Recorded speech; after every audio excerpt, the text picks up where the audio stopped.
Have you ever experienced a negative emotional reaction to an emergency situation? In that moment, was your instinct to carefully consider all possible courses of action, or was it to react instinctively in a fight or flight response? The difference between these two reactions highlights how positive versus negative emotions can direct your life experiences. Broaden and build theory helps to explain how we can move away from a survival mode way of responding to situations into a more expansive and thoughtful approach to life. This usefulness of positive emotions is highlighted through this new theory in the field of positive psychology. What is broaden and build theory? Broaden and build theory was first proposed by Barbara Fredrickson as a way to address the lack of research on positive emotions and the greater emphasis on negative ones. 1. Broaden and build theory, a theory associated with the field of positive psychology that explores the function of positive emotions in building resiliency. This theory is based on the notion that positive emotions can have the effect of broadening awareness and response to events, as well as building resiliency and coping skills. Broaden and build theory was introduced to expand on the work that had been done in psychology on negative emotions and psychological maladjustment. Rather than arguing that positive emotions should replace negative emotions, the premise of the broaden and build theory is that both types of emotions must coexist and that positive emotions build resources to cope with negative emotions. In this way, positive psychology, and more specifically, broaden and build theory, are complementary to the study of negative emotions and how to fix them. 2. Types of positive emotions. Below is a list of positive emotions that you might recognize from your own day-to-day life. How many of these do you experience on a daily basis? Are there others that you can think of that are not on this list? Remember that positive emotions are both those that you experience in reaction to something and also feelings that you can call up at will. Enjoyment. Feeling joy in the moment while doing something. Happiness. A feeling of contentment in the moment. Joy. A stronger feeling of happiness. Interest. Feeling drawn to do something or intrigued by something. Anticipation. Looking forward to something. Gratitude. Feeling grateful for something. Serenity. Feeling peaceful, calm, relaxed. Love. Feeling affection toward a spouse, child, friend, or even a stranger. Optimism. Feeling hopeful about your future. Relief. Feeling a sense of calm about some change that happened. Affection. Having positive feelings toward someone. Cheerfulness. Being optimistic or having a positive outlook on a situation. Hope. Looking forward to the future, expecting the best to happen. Amusement. Finding something humorous, enjoyable, or entertaining. Pride. Feeling like you've done a good job. Awe. Being amazed by something, e.g., taking the time to appreciate nature. Inspiration. Feeling like you have a reason to do something or a goal. Confidence. Feeling proud of yourself, bold, optimistic, or in control. Surprise. In the positive sense, feeling happy about an unexpected outcome. Altruism. Feeling joy in helping other people. Admiration. Looking at someone and liking something about them. Enthusiasm. Being excited or feeling a rush of positive emotion. Euphoria. A rush of positive feelings associated with a person, place, or thing. In addition to understanding the types of positive emotions, it is also important to look at the benefits of these positive emotions. Benefits of positive emotion. Broaden and build theory posits that positive emotions lead to a broadening of experience and the building of resources. 3. Try to be aware of how you are feeling in each moment and your reactions. Have a plan to deal with negative emotions so that they don't last as long, and switch into a positive mindset when you are able. Positive emotions are believed to do all of the following. Enhance survival over the long term by giving you greater coping resources. Increase creativity by allowing you to step out of survival mode to consider more options. Enable you to see the big picture by stepping out of survival mode and thinking more clearly. Improve psychological resilience by giving you more tools to manage negative emotions. Allow you to flourish rather than just survive, i.e., live the life of your dreams, rather than just avoid the life of your nightmares.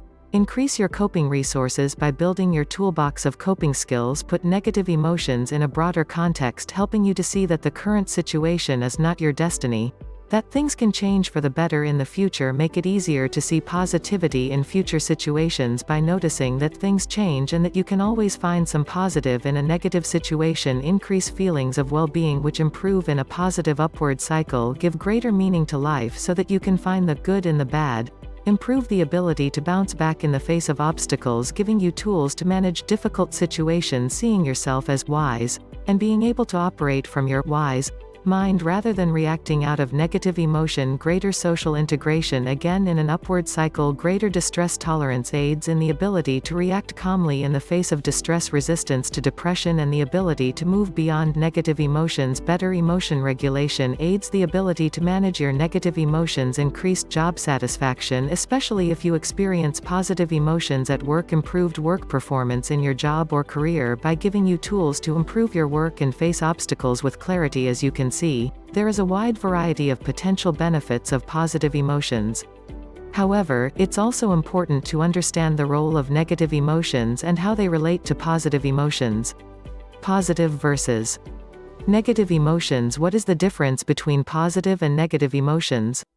Positive emotions such as joy, interest, and playfulness differ from fear, anxiety, and sadness in one important way. Negative emotions relate to survival and make it hard for us to think beyond the immediate situation. Positive emotions, on the other hand, promote expansiveness and an opening up of resources in our lives. Positive emotions also help us to process negative emotions and to bounce back from negative situations. They also make us more open to positive experiences in the future. They also help to find meaning in negative experiences. Ways to experience more positive emotions. Have you heard of the hedonic treadmill? What this refers to is the idea that if you have a positive experience or positive emotion in your life, it can be fleeting. And so, you might go about your life trying to chase those positive feelings. However, positive emotions are better when they lead to the building up of resources so that you are no longer on the hedonic treadmill. It's kind of like the difference between working each day to earn money, or setting some aside to save for the future to protect yourself and not have to work every day. The best thing you can do for your own negativity is to start adding small doses of positive energy into your day. Eventually, over time, you will develop a more positive mindset and outlook on life. Below are some ways you can call in more positive emotions into your daily life that will lead to building up resiliency over time. See if you can practice more of these each day or add more positive events whenever possible. Watch funny movies or television shows that you know will make you laugh. Practice meditation at the same time each day so that you get into a rhythm. Write about positive memories of things that happened in your past and reminisce about them to the point that they feel real and you experience the positive emotion all over again. Practice a religion or engage in a spiritual practice that aligns with your beliefs or values, helps to find meaning in bad events. Practice gratitude by writing in a daily journal or thinking of 5 things to be thankful for each morning, e.g., by writing in a gratitude journal. Build more social connections by talking to people at the grocery store, talking to your neighbors, or making more conversation with people you already know, face to face. Voice to voice is preferable over email, texting, messaging, etc. to get the full effect of synchronicity and mirroring of body language between you and the other person. Go for a walk in nature and listen to the birds or look up at the sky. Be grateful for the present moment and mindfully aware. Don't just walk through the forest on your smartphone or distracted by your thoughts. Work with a therapist to move past emotional blocks and experience more positivity in your life. Identify and work to improve stressful life situations so that there are fewer triggers for your negative emotions. Look for a silver lining in situations even when it seems like everything is going wrong. Be altruistic and help others by giving them gifts, offering to help them with chores, or just calling up people who might be lonely. Practice self-care by taking a long hot bath, doing some painting, or reading a fun romance novel. The strategies that you identify and choose yourself will probably work best as they will fit with what you are already doing and be easier to sustain. It's also helpful to recognize that negative emotions will always be present, even as you are working to build your positive emotions. The goal is not to eliminate your negative emotions, but rather to develop a set of tools to better manage and cope with them when they arise. It is through this long-term building of resources, rather than a short-term search for happiness, that you will be able to experience greater joy and satisfaction in life.